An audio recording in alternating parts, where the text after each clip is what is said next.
Hey, everybody checking out the Mike and JD Show YouTube channel. Thank you for watching this video. If you could do me a huge favor and hit that like button, make sure you're a subscriber, and also comment on this video and help us defeat the algorithm. I would greatly appreciate it. And while you're at it, if you like this video, head over to patreon.com/the Mike and JD Show and become a Patreon subscriber today, where you will get this audio immediately as soon as it's done recorded, way ahead of everybody else. And then, of course, it will be ad free. Thank you very much. Now enjoy the video.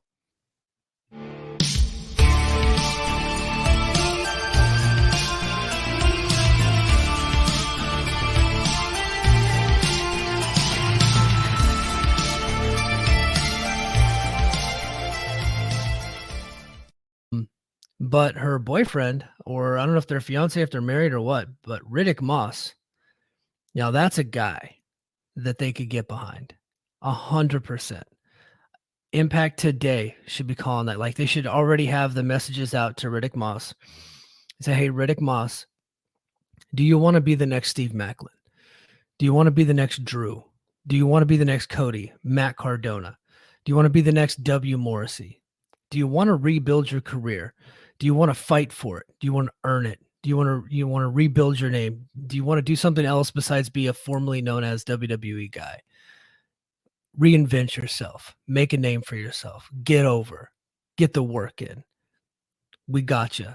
And this is a guy that I think is very talented. He's got physical gifts. He's humongous. He's jacked. He's got charisma. I don't know that he can cut a promo, but he was mostly a joke in WWE.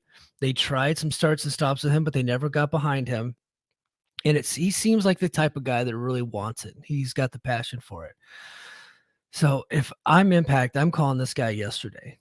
I think they should bring him in. I think they will bring him in. I think they should make him out of this entire list. I think that this guy would be the priority, because Mustafa Ali is very likely headed towards AEW.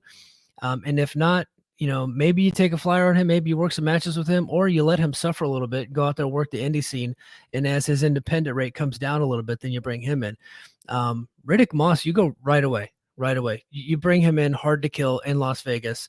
And if you want to bring him in with Emma by his side, or Tennille Dashwood as like his kind of manager sidekick type of deal, you bring them in as a couple, I'm in. Count me in. They could feud with the Edwards family. They could feud with, Frankie and Tracy. Actually, I don't think Tracy's going to be wrestling anymore. But I think there's money to be made there with them as a unit, or just Riddick Moss by himself. I see something in that guy. Every time I've seen him, he just popped off the screen to me. And I was like, man, what don't they see?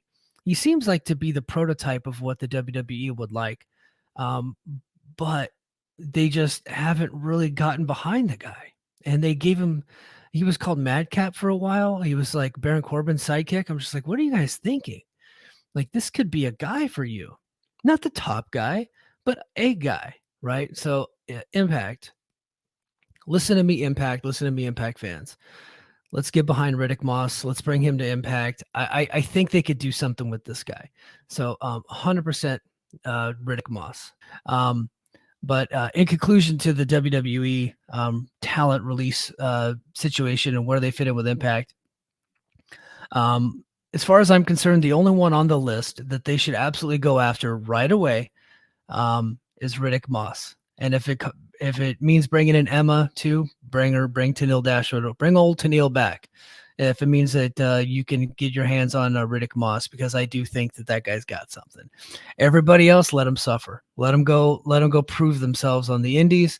Let them go see what they got, if they're going to take this job seriously. And if they don't, then then you're not missing out on anything anyway. But yeah, so, tough day for the WWE team over there, but it's part of what they do. Look, they just merged with Endeavor. They merged with UFC under the Endeavor banner. They created TKO, and whenever there's mergers and acquisitions, people lose their jobs because they have to get loans and yada yada yada. They got debts to pay, so they're just trying to get the overhead down, and that's just the cost of doing business like that. So it sucks for them, but it is what it is. Hopefully, a lot of those people look at the template that Matt Cardona put out there, that Steve Macklin put out there, the W. Morrissey, Drew McIntyre, Cody Rhodes, all those people that I mentioned before. Hopefully they do that and they go out there and prove themselves. And I'm going to tell you this right now. And this is my message to them. None of them are listening, but this is my message to them. And or if you're listening, this is my message to you. Be phenomenal or be forgotten. Okay? Be the best that you can be at what it is you're supposed to be doing. Whatever your calling in life is. It's from the book of Ecclesiastes, right? Whatever your hands find you, just do it well. Do it the best that you can, right? Make sure that you do it well. So if they're going to go out there and they're going to bust ass and they're going to get after it and they're going to recreate themselves and rejuvenate their career, I want to see it. Don't let anybody put a ceiling on you. Nobody gets to do that to you. Right? Don't let me do it. Don't let any podcaster do it. Don't let any wrestling profession do it. Nobody gets to put a ceiling on you. The only person that does that to you is you. So if you're going to put the ceiling on yourself and say, my name is half of what I was in WWE, and my name is formerly known as my WWE name, you just put the ceiling on yourself. No way, Jose, Big Con, right? Dango. Like you did that to you, and you're never going to get past it. But if you want to scrap what you were before and recreate yourself in a new image, like Steve Maclin did, there's a future for you in professional wrestling.